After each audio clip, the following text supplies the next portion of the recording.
Kamu tahu nggak? Ternyata sistem peredaran darah itu bisa digambarin kayak sistem pengaliran air di rumah kamu loh. Loh, kok bisa sih? Nah, biar tahu, di video kali ini kita bakal belajar tentang sistem peredaran darah dan komponen darah yang meliputi konsep sistem peredaran darah serta komponen penyusun darah bareng sama kamu Tia ya.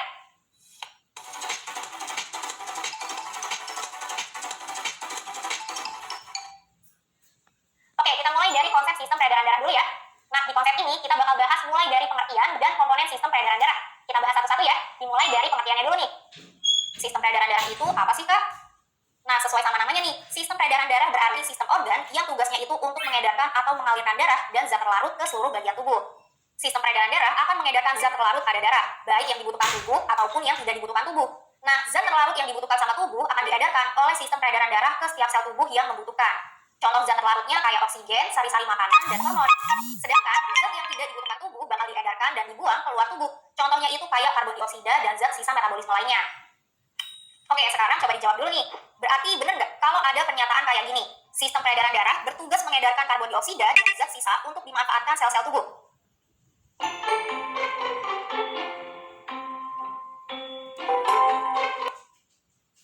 Jawabannya salah ya. Ingat nih, karbon dioksida sama zat sisa itu nggak diperluin lagi sama tubuh kan? Jadi sistem peredaran darah bakal ngangkut zat-zat ini buat dibuang keluar tubuh. Sedangkan kalau dianterin sama peredaran darah buat dimanfaatin sama sel-sel tubuh itu zat penting kayak oksigen, sari-sari makanan, dan hormon. Oke, jangan sampai kebalik ya. Oke, pengertian udah. Sekarang kita lanjut bahas komponen utama sistem peredaran darah ya. Nah, buat mendukung fungsinya, sistem peredaran darah punya 3 komponen utama, yaitu darah yang bakal dialirin, terus ada pembuluh darah sebagai tempat darah mengalir, dan terakhir adalah jantung sebagai organ yang memompa darah supaya darah bisa mengalir di pembuluh darah. Nah, kayak yang udah kakak bilang di awal tadi, komponen sistem peredaran darah itu bisa dianalogiin pakai sistem pengaliran air. Jadi nih, sebelum air yang ada di tanah itu nyampe di bank mandi, airnya itu bakal dipompa dulu sama mesin pompa air ngelewatin pipa. Terus bakal masuk ke tangki air dan baru deh dialirin ke bank mandi. Nah, airnya itu kita ibaratin darah. Terus pipanya itu kita ibaratin pembuluh darahnya. Nah, kalau mesin pompanya ini bisa diibaratin kayak jantung. Dan bank mandi itu sel-sel tubuhnya. Jadi sesuaikan sama sistem peredaran darah yang ada di tubuh kita, di mana jantung itu bakal memompa darah yang dialirin ke sel-sel tubuh melalui pembuluh darah. Jadi kejawab ya, kenapa sistem peredaran darah itu mirip sama sistem pengaliran air yang ada di rumah. Nah, biar kamu makin paham, ringkasan konsep sistem peredaran darah bisa kamu lihat di sini ya. Kamu boleh nih, pause videonya dulu buat catat. Oke, sekarang coba jawab dulu nih. Komponen sistem peredaran darah yang berfungsi sebagai tempat darah mengalir adalah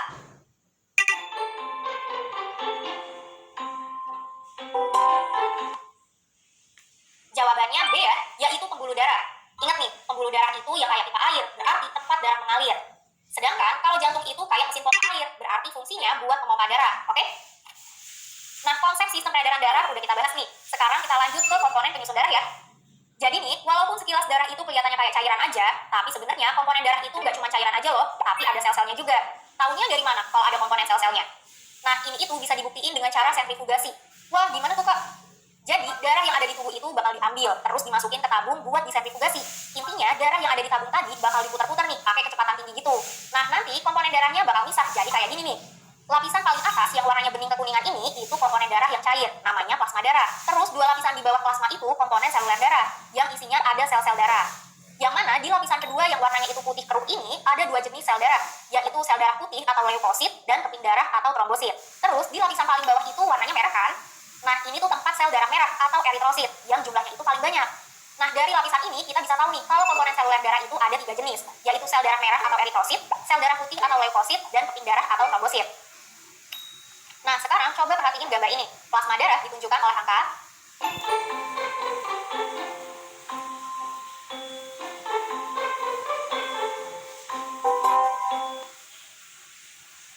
Jawabannya yang A ya. Plasma darah itu yang cair, yang paling ringan. Jadi kalau disentrifugasi, posisinya ada di paling atas. Sedangkan kalau pilihan B itu kan ada di tengah-tengah. Isinya ada sel darah putih sama keping darah. Nah, kalau yang C ada di lapisan paling bawah. Terus warnanya merah kan? Berarti isinya sel darah merah. Oke, jangan sampai kebalik ya. Nah, biar mudah dipahami, kita bahas komponen penyusun darahnya satu persatu ya. Kita mulai dari plasma darahnya dulu nih. Jadi plasma darah itu bentuknya cair. Soalnya 90% isinya itu air yang fungsinya sebagai pelarut zat di tubuh. Dan 10% sisanya itu zat-zat lain yang terlarut di air. Ada apa aja? Zatnya itu ada garam mineral, protein darah, nutrisi, hormon, gas respirasi, sama zat sisa metabolisme. Kita bahas satu-satu ya. Nah, pertama garam mineral, yang meliputi ion-ion tubuh kayak natrium sama klorin, yang tugasnya itu buat menjaga keseimbangan cairan di dalam tubuh. Terus yang kedua, protein darah, yang terdiri dari albumin, yang fungsinya itu buat mempertahankan tekanan osmotik komponen darah, dan ngebantu ngangkut zat penting kayak vitamin sama hormon. Terus ada fibrinogen yang fungsinya itu buat ngebantu pembekuan darah. Dan ada juga antibodi yang berfungsi buat ketahanan tubuh. Soalnya bakal mengikat zat asing yang masuk ke tubuh kamu buat nantinya dikeluarin. Lanjut yang ketiga, nutrisi atau sari-sari makanan yang merupakan zat pembangun dan sumber energi serta metabolisme dalam tubuh. Contoh nutrisi itu kayak glukosa, asam lemak, asam amino, dan vitamin. Terus yang keempat, hormon yang merupakan senyawa kimia yang bakal mengatur kerja tubuh. Terus yang kelima, ada gas respirasi yang meliputi oksigen sama karbon dioksida. Dan yang terakhir, zat sisa metabolisme merupakan zat yang tidak dibutuhkan tubuh. Misalnya, urea yang bakal dibuang atau dikeluarin dari tubuh kita ketika buang air kecil dalam bentuk urin. Nah, biar kamu lebih paham lagi ringkasan tentang plasma darah, bisa kamu lihat di sini ya. Kamu boleh nih, pause videonya dulu buat mencatat. Sekarang pertanyaan dulu nih. Berarti komponen protein dari plasma darah yang fungsinya buat mengikat zat asing adalah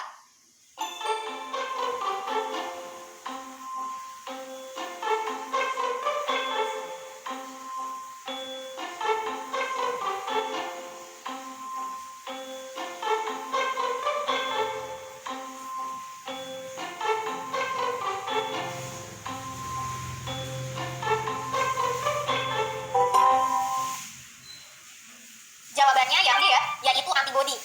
Ingat nih, antibodi itu kan merupakan protein dari plasma darah yang fungsinya itu buat pertahanan tubuh dengan cara mengikat zat asing buat dikeluarin dari tubuh.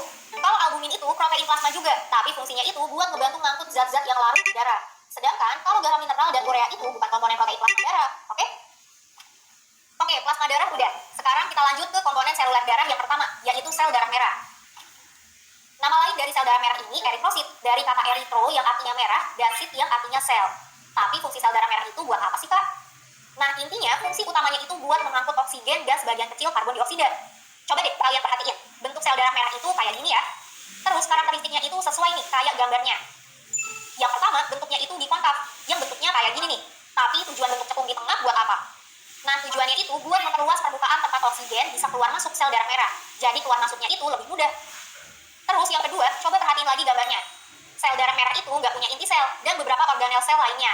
Loh, kenapa bisa gitu? Nah, ini supaya lebih banyak space atau ruang kosong buat ngangkut oksigen. Terus yang ketiga, ukuran sel darah merah ini kecil dan fleksibel. Jadi, bakal memudahkan sel darah merah pas ngelewatin pembuluh darah. Berikutnya, yang keempat, jumlahnya itu banyak, yaitu sekitar 4-5 juta sel per mikroliter darah. Jadi, bisa memaksimalkan pengangkutan oksigen buat diedarkan ke seluruh tubuh. Yang kelima, umur sel darah merah itu sekitar 120 hari. Nah, nantinya sel darah merah itu bakal dirombak nih secara berkala dan digantiin sama sel-sel darah merah yang baru yang dibuat sama sumsum merah tulang. Jadi, walaupun umurnya singkat, gak berarti tubuh kita bakal kehabisan sel darah merah ya. Karakteristik yang terakhir yaitu sel darah merah punya hemoglobin atau Hb. Hemoglobin itu adalah protein khusus yang bisa berikatan sama oksigen dan karbon dioksida. Nah, hemoglobin ini nih, komponen darah yang bikin warnanya merah. Nah, cara hemoglobin berikatan sama oksigen dan karbon dioksida gimana, Kak? Oke, caranya gini. Pas Hb berikatan sama oksigen, Hb bakal membentuk oksi hemoglobin. Dari kata oksi yaitu oksigen dan hemoglobin. Persamaan reaksinya bisa ditulis kayak gini. Tapi bentar deh, Kak, kok tanda panahnya bolak-balik? Oke, jadi nih tanda panah yang bolak-balik itu nunjukin kalau oksi hemoglobin ini bisa terurai lagi. Jadi oksigennya itu bisa lepas dan nantinya masuk ke sel-sel tubuh. Sedangkan kalau hemoglobin berikatan sama karbon dioksida bakal ngebentuk karbaminohemoglobin. Ingat aja, karbo berarti hemoglobinnya ngikat karbon dioksida. Persamaan reaksinya bisa ditulis kayak gini nih. Nah, di sini juga sama, panahnya itu bisa bolak-balik ya. Artinya, karbaminohemoglobin ini juga bisa terurai, di mana karbon dioksidanya lepas dan nantinya bakal dikeluarin deh dari tubuh waktu kita menghembuskan napas. Gitu ya. Nah, sekarang kalau ada pernyataan kayak gini, bener nggak? Sel darah merah hanya bisa mengangkut oksigen karena ada hemoglobin.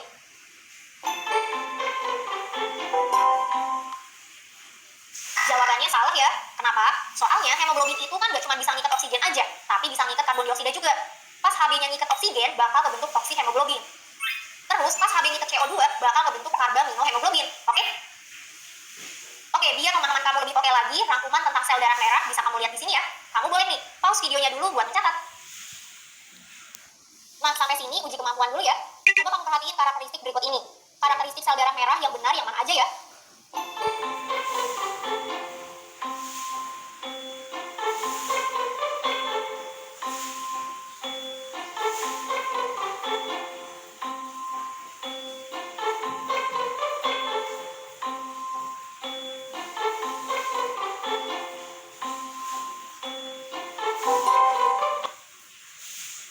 Jawabannya nomor 3, 4, dan 5 ya. Sel darah merah itu kan bentuknya bikonkav, biar mudah dalam pengangkutan oksigen. Terus umurnya itu 120 hari. Jadi nantinya bakal dirombak secara berkala. Dan sel darah merah itu kan bentuknya bikonkav, biar mudah dalam mengangkutan oksigen. Terus umurnya itu 120 hari. Jadi nantinya bakal dirombak secara berkala. Dan sel darah merah itu punya protein khusus, yaitu hemoglobin, untuk mengikat oksigen sama karbon dioksida.